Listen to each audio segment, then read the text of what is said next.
All right. I am here. A little technical, more and more technical difficulties, which I'm sure you guys love hearing about. It makes such a good show when I talk about my technical difficulties. But we got to straighten out just in time. And Carrie's here, as always. AC's here. So Michael must be done. Good morning, AC. All right. Today, I want to finish up on my little series here I'm doing on people returning to church. And it's funny that, I started this obviously before last week's events and Charlie's assassination, which has turned into people returning to church. It's funny what God uses. As I mentioned last week, Charlie's in a much better place. He's entered his reward, and as a result of his faithfulness and the awful thing done, the evil thing done against him, people have started returning to church. So who knows what God is going to use? His ways are way beyond, far beyond our ways. But I think Ben and I are going to be talking about that particular part of it. But today, I wanted to talk a little bit about.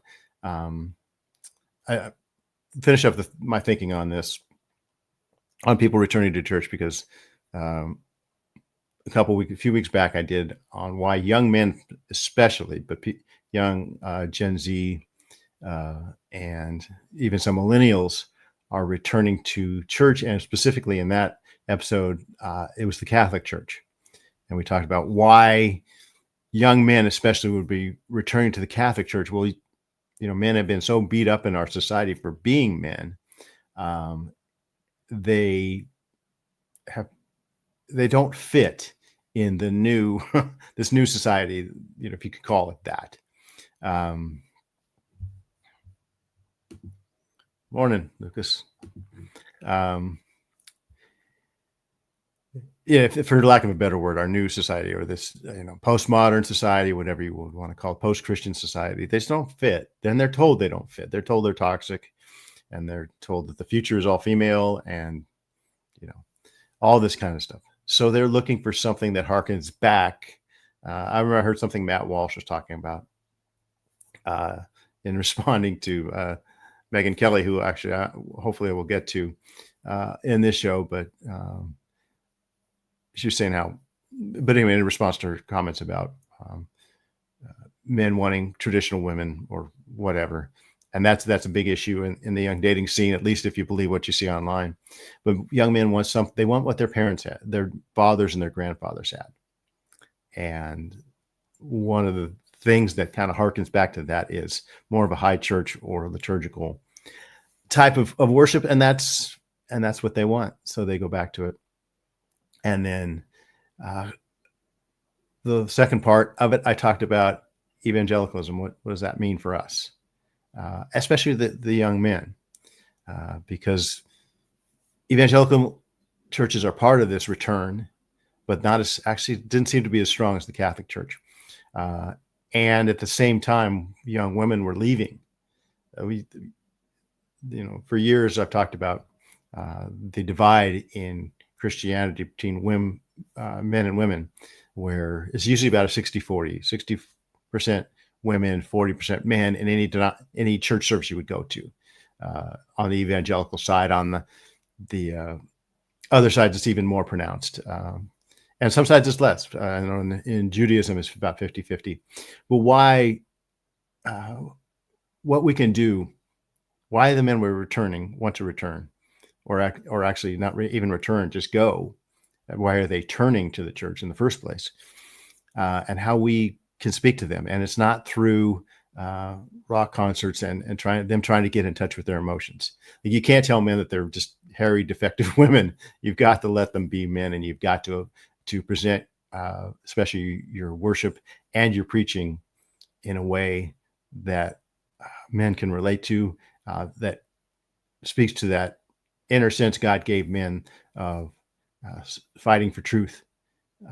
And standing for something, and having that male structure in their life where they are in the rightful place that God has put them, that God has designed for our society. So anyway, so we talked about that. What I wanted to talk about today is why in the world were we in this crisis in the first place, just to kind of wrap it up. And that you can't talk about that without talking about the mainline denominations. And I know there's basically seven, what they call the seven sisters of the mainline denomination. You've got your United Methodist, your Presbyterian Church, Church of Christ, which is I was born into. My grandfather was a minister in the Church of Christ, so I know little of what I speak. Lutheran Disciples of Christ, and they count American Baptists in this, which I'm not. Baptist churches are so independent; it's hard to figure where they figure in, and then the Episcopal Church. And I did some research on this, on the decline of mainline denominations, just by the numbers. From 2020, just recently, never mind over the years, the mainline denominations have been declining since the 60s. And my church, the Church of Christ I was in, declined very rapidly when I was a kid. And it eventually stopped preaching the Bible at all. Started doing like new agey kind of self-improvement type stuff. And then it was closed, I think, by the time I was in college. So, but from 2020 on, which I guess is pandemic time, right? There's been, by my count, about a 7.5 million member drop in the mainline denominations. And I also read something from 1990 till now that the mainline denominations are down. I think there's 30. It made a very interesting point. It made the point that if the mainline denominations had just maintained their growth just by the population growth of the country, so if they just stayed even as a percentage of, faith in this country, or even a percentage of the population, they'd have about 58 million people right now. They only have 30 million people. They're down 20 million people from where they should be just from 1990.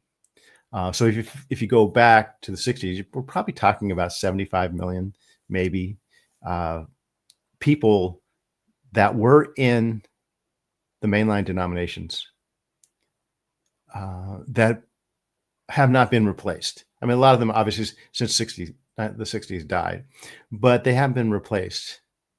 And if they were just grown by the population, they would probably be a major force in the country. And maybe the evangelical church would not be so strong, because basically the evangelical church grew in the 80s as a result of this, as the mainline denominations just completely abandoning their role and their calling to preach the gospel. And you see it. I've talked about this before. You see it if you go to any church, especially in the East, but even here in the West.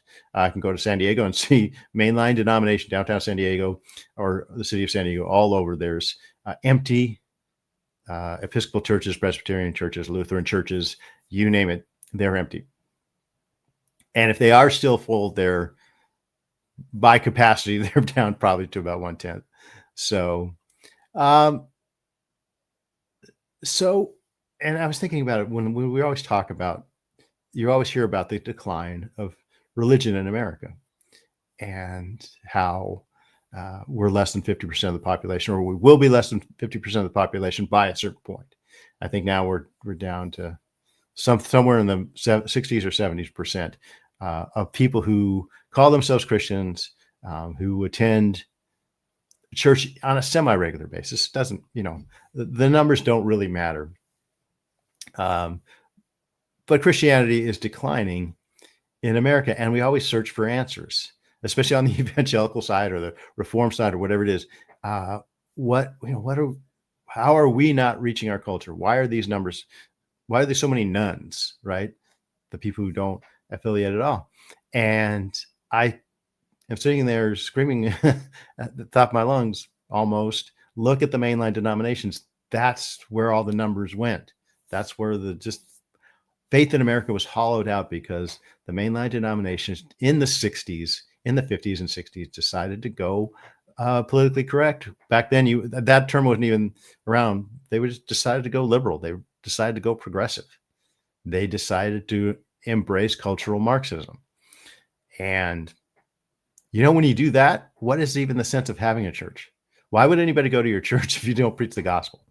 There's better things to do on Sunday morning than go to a church that is like an encounter group, or that just preaches feel good type things and doesn't even crack open the Bible. Or if it does, it completely mangles and misrepresents it. Okay. So that's kind of just to me a summation of the problem. And up until now, up until recently, the evangelical side of things and other non-mainline churches have grown. And I think a lot of it was a result of the failure of the mainline churches. But, and I know for me, from my experience, my mainline church stopped preaching the gospel. I was young enough to know this is not right. And I went to an evangelical covenant church up in LA.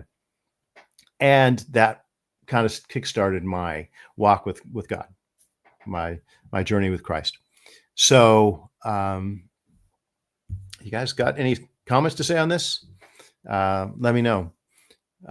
But so what I want to talk about, that's put us in the situation we are. That put us in the situation where people turning to church or returning to church is a big deal. But now that we have this, have we learned anything going forward? Because now people are returning to church, but are they going to hear the same types of things they heard 30, 40, 50 years ago that are just going to turn them away?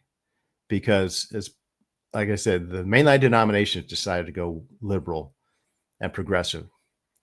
The evangelical church did not. And that's the one I'll speak to, because that's where I fit. Up until recently, the evangelical church has resisted that. But as we all know, lately, in the past 15 years, say, more and more evangelical churches are turning to progressivism. They're seeing this, they're making the same mistake that the mainline denominations made so many years ago. I hope they are smart enough to find the right church. I hope they are too, and I hope the right church is there for them. So I want to show a couple of things here. So I want to share this with you. And this is kind of a warning to the American church. It's kind of a warning to all churches everywhere. So that's not right.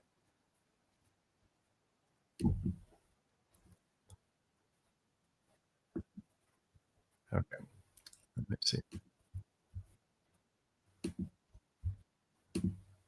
Okay, now let me see. Is it up on the screen? Yes, it is. And I will scroll out of that, up and down, and we will get this going. This is from a guy who's in the San Diego area, and he's telling a story of his church. And I'll just, let's see. We'll just go ahead and let him tell it.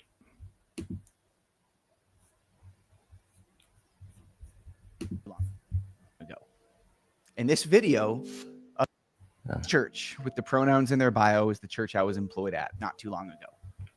In this video of this youth pastor who took my position, making fun of Charlie Kirk in this video, is now the youth pastor at that same church. No, I don't say this as slander. This is a hard video for me to make. I say this as a warning to the American church, because it can happen to your church too. I never thought it would happen to mine. My Bible-believing church. I never thought it would be possible until we were hiring a new pastor, and he started having conversations with me and saying some things, this woke ideology, and I took it to the elder board. Hear me. I took it to the elder board and I said, this is what he's saying. And they looked at me and they said, stop sowing discord. And they disciplined me. It can happen to my church. It can happen to yours.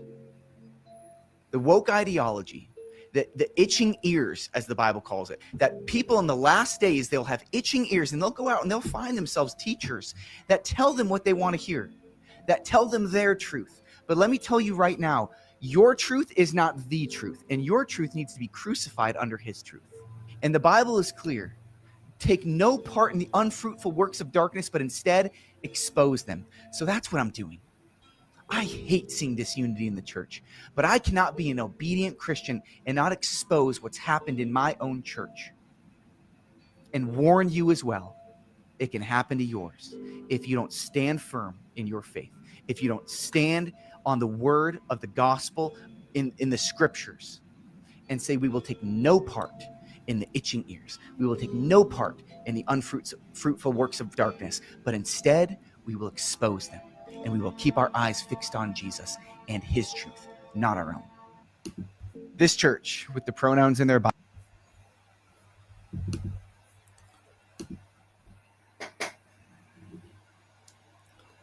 All right. So I hope you heard that. There was a little bit of volume issue, but basically this is a church in the San Diego area that, and I don't know if you caught it, but there was a short video he showed of the girl that replaced him as youth pastor, basically making fun of Charlie Kirk's assassination.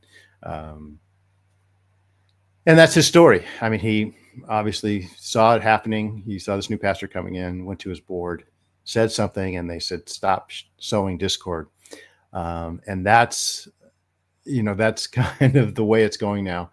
And that's stop sowing discord. That's right. So, and again, this is something that happened to my old church in this area too. Something very similar. And it's in the process of going right now, and they're in denial about it, but it's happening. I've told you guys about that before. So what he said was so profound because the Bible warns about people having itching ears, and they want to hear what they want to hear to kind of scratch that itch, right? And so that being said, have we learned anything? Are we going to learn anything? And it's funny, the mainline churches are so irrelevant now. Nobody is looking back at the model of how they collapsed. Nobody is looking back, and because in our country, we don't do that. We don't reflect on things. We don't look back. If it happened 10 years ago, it's ancient history. But the best thing evangelical churches or any church can do right now is look back at the mainline denominations, look at how strong they were, how much a part of American life they were. Look at those big churches in all those cities that now have rainbow flags on them, right? Pride flags on them. They've been conquered, right? Those are flags of conquest. Those aren't flags of inclusion. That means this church has been conquered by the forces of darkness. Okay. And now I'm sitting back, having that experience in my life. I'm sitting back now and I'm watching all the other churches that didn't do that didn't cave to wokeism in my youth, caving to wokeism, caving to liberalism, caving to progressivism, whatever you want to call it. They're scratching their itchy ears. And they think, somehow they think that they can go down this same highway to hell that the mainline denominations went to, or call it the highway to irrelevance at best. They think, well, we'll just go down the same highway, but we're going to go in the evangelical lane, or we're going to go in the reform lane, or whatever it is, the Catholic lane, you name it. We're going to go down the same road, but we won't end up in the same place. Yes, you will. Okay. Is there somebody over all the churches? Someone that should be telling them to stop doing this or else.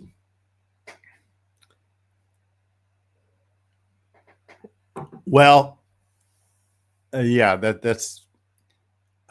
I guess the super spiritual answer to that question is yes, Jesus. It's Jesus, and he is telling them to stop through the word, which should be the one thing over all these churches. Okay, but we're a lot like the nation of Israel. We rebel and turn from God at every chance. This is just how God's people are until the day he comes, and he chooses us to tell his story, as imperfect as we are. But that is kind of the weakness of evangelicalism, because we have kind of gone non-denominational. Okay, ever since Calvary Chapel started that model of being non-denominational, but now Calvary Chapel is a major denomination now. But because churches like to be independent and they like to be do their own thing and plant churches just on their own, there is no central authority. I know the church I'm in now is part of a Baptist conference that has some authority, some central authority to kind of put checks and balances, but not really. I mean, there's no real monitoring going on or clear direction being given from one central authority because we're independent. So that's on one hand, that's the strength, because you break the bonds of something like the Presbyterian Church, which my experience was, I told you guys about this before, but I'll tell you again. My wife and I, when we first got married, we went to her church, which was a PCUSA, Presbyterian Church USA church. And at that time, in the early 2010s, the whole denomination was struggling with same-sex marriage and ordaining gay and lesbian clergy. And our church here in San Diego County and the San Diego Presbytery was very resistant to that, while the whole rest of the country was going woke. That's what they were doing. And I told you the story of a meeting we had in downtown San Diego with the head of the Presbytery. And someone asked him, "Hey, how did this happen years ago? Let's do some remembering here. Let's do some reflecting. Can we learn from this story? What happened?" And he basically said, we let the wrong people into our seminaries. We hired the wrong people to teach in our seminaries. And back in the 50s and the 60s, they taught all this garbage. But he said, luckily, people die. And our only way out of this is those people in those seminaries are soon going to die. And now we have a chance to get, you think of a pastor saying this. Here, let me see. In the Baptist tradition, yes. We ever go to a Baptist church, they'll always do a little acronym of the word Baptist, and the I usually means independent. But you think of a lot of churches, at least in the evangelical sense or world, they are pretty independent. The pastors and the board pretty much do what they can. My old church is part of the Evangelical Free Church, but it's nowhere in its name, and the Evangelical Free denomination has really little say in what it did and what it's doing now. The way it's going off track now, nobody really has a pull on that church, my old church. So anyway, so that's kind of the situation here. And will the people that are returning to church now, with all this happening, especially Charlie's assassination, it just triggers something. That visual and that story that everybody saw, and the reactions that people are having from the left in this online world we have are really, it's a perfect visual story. It's a perfect spark. It's a perfect push to get people reevaluating their entire life, their belief system, their political life, their spiritual life. Because Charlie was a very outspoken, very bold Christian witness. It's just a perfect storm to get them self-reflecting, especially on what he stood for. And so they're returning to church. But what are we going to give them? Are we going to give them the woke nonsense that is now exposed, that is now there glaring for the world to see. Yeah. So Charlie was teaching them good comment, Carrie. Charlie was teaching them the right way to think about Christ, and he got shot for it. Okay. This is war, people. It's a spiritual war. It's also going to be a political war. It's going to be a civil war. Hopefully it'll be a cold civil war, but we're in it. We don't have a choice. We're going to be targets in it. And we have a lot of people flocking to hear what we have to say. The answers that they thought were there in their worldview and their lives are not there. So I'm just going to share this, what Megyn Kelly said the other day. And she was talking to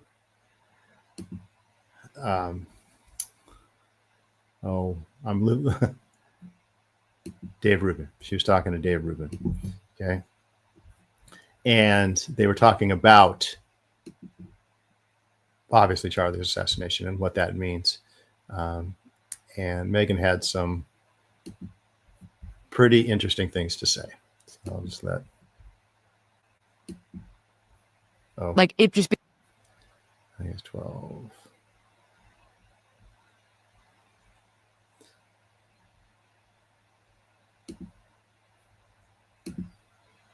That I think the biggest thing is the thing that also got Charlie killed, and that is coming back now and fixing itself in a way, which is the absence of religion in the public square and in people's hearts. I think the absence of religion is the most pernicious, dangerous thing that's happened in America in its history, and it's happened over the past 30 years.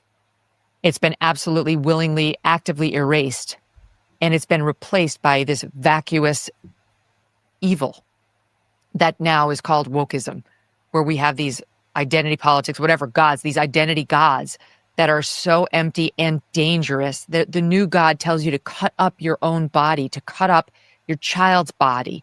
The new God tells you to hate or resent or feel guilt about race, something you're born with and cannot change.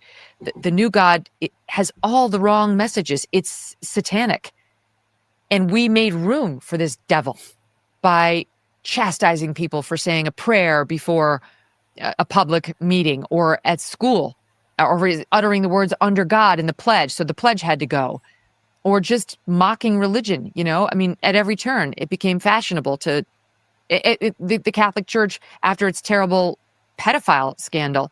Like, it just became the butt of all these jokes, and people never forgave the church and never understood that there were millions of good priests out there who would never have done such a thing. And it was just one thing after the other led to the absence of religion from people's lives and in the public square and the law. Okay. And she went on, but we're running out of time. But that's a very eloquent statement by her. Lucas, a person can find some like-minded people and make your own church, get out of thrivers. Just thought people have done that. And people have done that. And again, that's something that's kind of a grassroots thing. It's a response to what Megyn was talking about, because a lot of churches have joined in this. A lot of churches have chastised people for saying prayers and things like that. They are trying to please a society that they can never please. They'll never be able to do enough. And so they go further and further and further down this road, progressivism, further reinforcing what Megyn was talking about. And finally, non-Christian people or people who have left their faith are seeing what's happening. They're if they turn to these churches, the woke churches, they won't get anything. These churches have nothing to say to them. Are the churches now going to have the right thing to say to these people? And I guess we'll see, because I'm out of time. So, but thanks for listening. Again, Ben and I are going to talk tomorrow on how Charlie Kirk's assassination had led to this and the good that's coming out of it. So it's kind of a continuation of my thoughts. So I will see you then. And until then, thanks for listening, guys. Appreciate it. Bye.